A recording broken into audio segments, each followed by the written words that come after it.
The data is out, and it says if you depend on your vehicle, you are unsatisfied with life.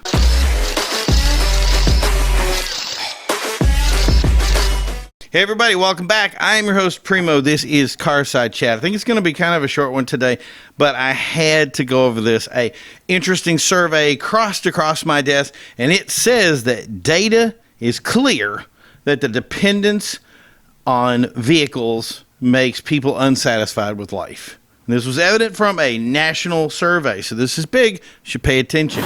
Now, before I go into this, I have to explain to you that the way people think in the domestic market, the American market, is going to be a little bit different than people think about cars in other areas or how they see public transportation. So there are going to be some differences of opinions based on wherever you go. So if you live in certain areas where public transportation is a big deal and that's just how you do it, I understand that. It's not against it. This is more for the domestic market, but I do want to hear how people in other countries. So if you're in the comments, put it in the comments and say which country you're from and if you agree with this or not. I do think that I disagree with the documentation. I just think that when it comes to life, having a vehicle, having a transportation, having personal freedom is super satisfying. I just love the idea that anytime I can go out, get in my car, drive around, whether I want to have fun or whatever. And I guess the idea of the dependence on it or be able to move like that is part of it, but it's just part of something that I don't really think about. So the more we think about this, especially in, like I said, in America, the more this survey just made no sense to me.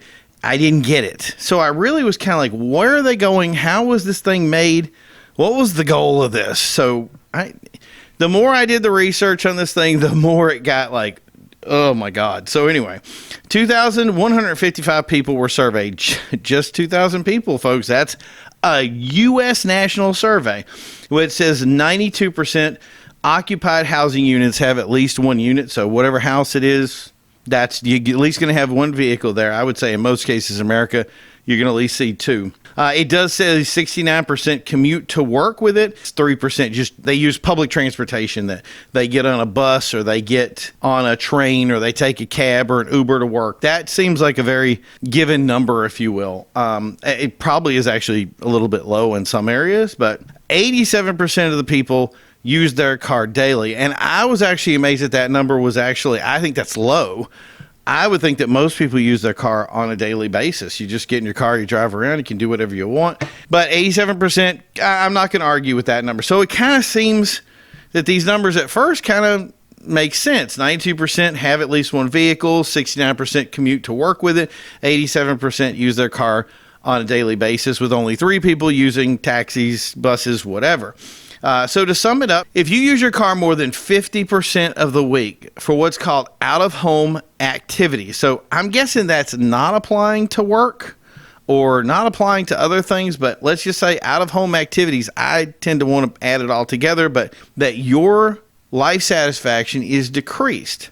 And this survey was performed by the Institute of Social Science Research at Arizona State University, and they had the Center for Teaching Old Models, New Tricks. I don't know what that is. It's a university transportation center, and it's sponsored by, ready for this one, the U.S. Department of Transportation, which paid for this, and many surveys like this. There was a lot of surveys that I saw associated with the grant that was associated with this. I could not get the details on the grant, but shocker, the American people are paying for this survey. Good job. However, the prevalence of car dependency also has a negative implication, and this is where I saw things really changing around for what they were trying to hit, was it has a negative implication for well-being, sustainability, and social equity. So basically what they're saying is that there are people out there who depend on their vehicle, I'm guessing get jealous or get upset because their car makes greenhouse gases.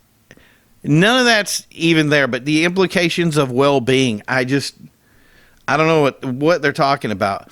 We'll get into what they think is the cure. One thing it talks about is the inclusive housing complexes, places that are vehicleless. So they're talking about those vehicleless houses, but in reality, these places give you an electric scooter on the go. So they're not effectively vehicle-less. They just have you have a different kind of ability to make distance, if you will. This is basically them trying to set up their perfect utopia. And this is where basically you have one room, communal sitting areas, everybody drives the same vehicle, and yeah, you have this public spacing. And to me, that kind of feels like, I don't know, jail or prison. So you have, the 3 meals a day, you have your communal area, everybody eats the same food, and, they basically get a couple of times a day to lift weights. And that's exactly what it, to me, seems like they're coming to a conclusion. And the conclusion that they said was to promote planning and transportation policies which aim to promote well-being and people's quality of life. So basically promoting public transportation. So my question is do you think using a bus is less stressful than owning a car? I mean, let's be honest, public transportation is just a joke. It really makes me want to understand how much taxpayers paid to get these results that anyone with half a brain could argue has little or no value. But to them, they see this as everybody uses the same car, everybody has the same mode of transportation, that you just get up, you go to work, you do your thing. That must make everybody happy. I don't know how much more disconnected a survey can be from the human race. And let's be honest, government sucks at planning. I mean, just ask how many billions they've spent to build charging stations, and how many charging stations do we have? The last count was like 2. I think they've added a more to it. I'm actually impressed that they have more than 2, but that was like, 3 or 4 years ago, and we've yet to see much results from it. Another example would be the monorail in California. That cost, billions? A couple of pieces got built, and then they canceled the whole entire thing. And there's not just one example. There's thousands of examples. But what I think this thing is saying, and has been saying, is basically, and I'm going to say it like this, a Chinese sort of travel expectation. The idea that you work in a building that's dedicated to your work, that you either walk to work or you have some kind of electric mobility scooter, and that's supposed to make you happy because everybody else is driving the same thing as you, and you don't have to just drive out everywhere and do your things. The reality is most people don't drive that far for work. They don't have to. And for people who do drive that far for work, they have options. They can go wherever they want. They can do what they want. But the truth is that cars have always and will always bring freedom. Since the dawn of time, there's a reason that the T model and the A model and all these different Volkswagen Beetle, all these cars took off, is because they allowed people a way of getting around more conveniently. Me personally, I don't use my car probably as much as I want to, but even if I did, if 50% of it, and I'm going to even say the word dependency, the time that I was driving 2 and 3 hours a day for my daily commute was some of the greatest, funnest times to sit back, turn on some music, play something, and just zone out until I got to where I was going. And it was some of the most productive time I've ever had. Now, do I think that everybody shares that feeling that I have? No, there's a lot of people that don't like their commutes, even if they're 15 to 20 minutes long. But the truth is that once you're done with your commute and you get to your weekend activities and you say, guys, we're just going to get in the car. We're going to drive an hour up to the coast. We're going to drive into the mountains. We're going to have some food. We're going to take some friends with us.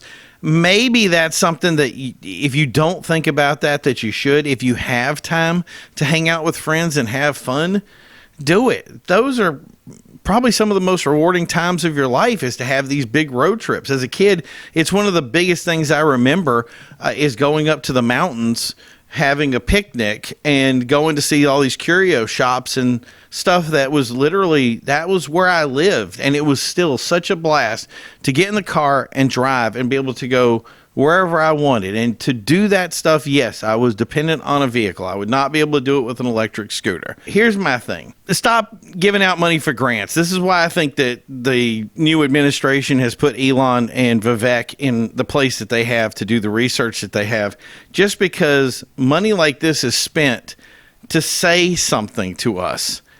And it's not rewarding. It doesn't get us where we need to go. It's the idea of they're saying these things because there's an agenda behind it, and I just think it's not productive. We need to be able to say that we can have a vehicle, we can have any vehicle we want, we can drive as far as we want, as much as we want, and we determine who that is. Now, if you get jealous because somebody else has a better car than you, then do what you got to do to get a better car. But that's the thing is I don't think that that's going to bring anything dissatisfaction. I don't think it's ruining anybody's lives. There's so many bigger fish to fry, and let's stop doing this stuff to each other. Seriously, it's getting crazy out here. So thank you guys for tuning in. Don't forget to pick up some of the stuff over in the shop. We're looking forward to talking to you in the future. And until I see you next time, Excelsior.